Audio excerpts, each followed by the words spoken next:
Assalamualaikum warahmatullahi wabarakatuh.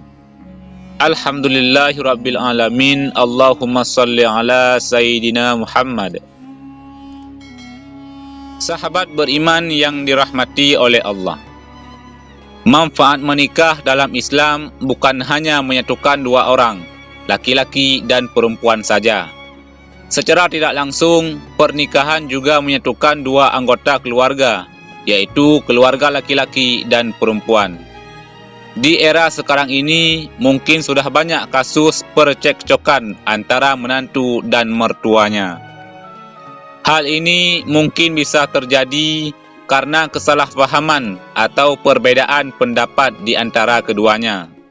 Dan bagi beberapa pasangan, hal tersebut bisa menyebabkan konflik dalam rumah tangga.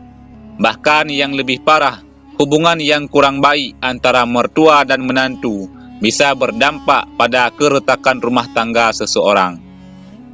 Untuk menghindari tersebut, Islam menyarankan kepada pasangan yang sudah menikah, sebaiknya tinggal terpisah dari kedua orang tua. Karena tidak semua mertua ataupun orang tua bisa sejalan dengan pemikiran dari menantu atau bahkan anaknya sendiri. Sehingga kehadirannya terkadang justru membawa sisi negatif dalam rumah tangga dari saudaraku semuanya. Sahabat beriman yang dirahmati oleh Allah. Dan inilah beberapa dosa besar yang dilakukan mertua kepada menantunya. Yang pertama, menuntut menantu harus sesuai keinginannya. Kita semua tahu, setiap manusia pasti dibekali dengan kelebihan dan kekurangannya masing-masing. Ada yang pandai dalam hal memasak, tapi kurang pandai dalam hal mengurus anak. Ada yang pandai mencari rezeki, tapi kurang pandai dalam mendidik dan lain sebagainya. Oleh sebab itu, sebaiknya para mertua juga menyadari akan kelebihan dan kekurangan dari menantunya. Dan tidak perlu memaksakan kehendak sesuai dengan keinginannya. Apabila ada seorang mertua yang menuntut menantunya harus sesuai dengan keinginannya, maka hal tersebut sangatlah tidak dibenarkan dalam ajaran agama Islam. Bahkan bisa memicu pertengkaran antara mertua dan menantu, yang ujung-ujungnya hanya akan mendapatkan dosa besar. Pesan untuk para mertua dalam hal ini, daripada hanya bisa menuntut, alangkah lebih baiknya jika para mertua mendoakan yang terbaik untuk anak dan menantunya, supaya tercipta keluarga yang sakinah ke depannya.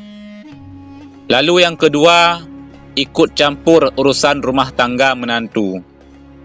Entah sadar atau tanpa disadari, mertua sering ikut campur dalam urusan rumah tangga dari menantunya.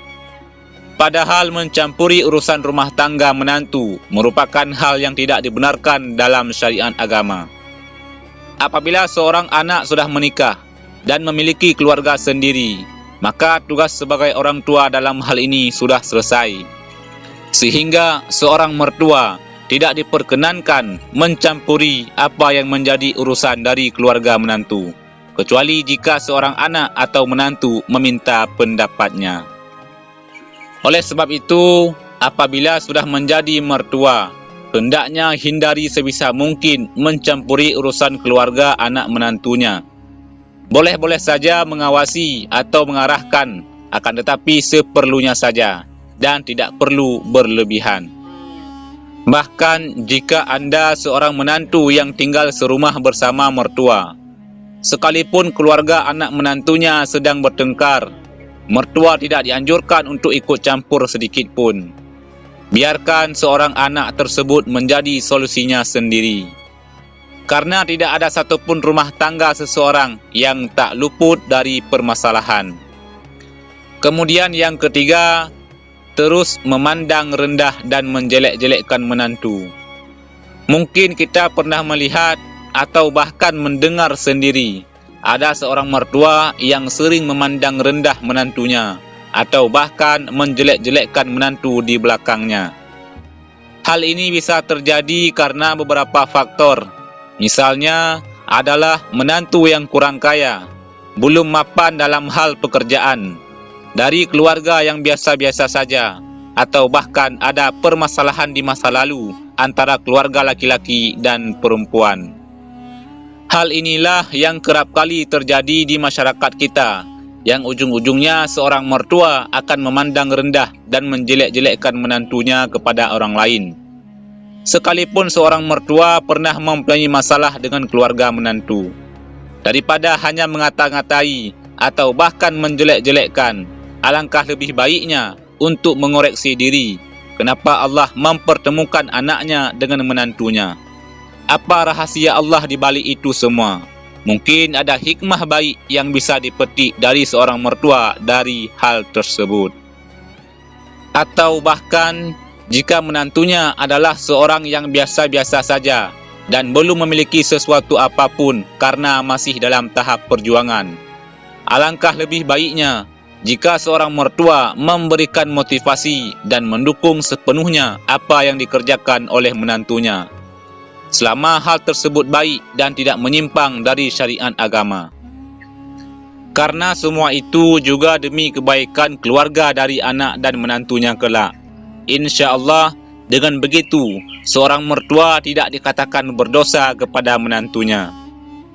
Pesan untuk para mertua dalam hal ini adalah sebaiknya hindari ketiga dosa besar tersebut dan membiarkan anak maupun menantunya memilih jalannya sendiri.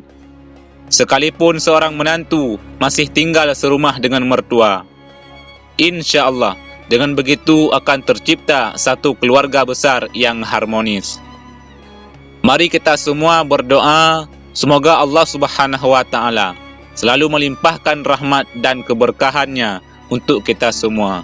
Amin ya Rabbal Alamin. Wallahu a'lam bissawab. Demikian yang bisa kami bagikan. Mudah-mudahan ada manfaatnya.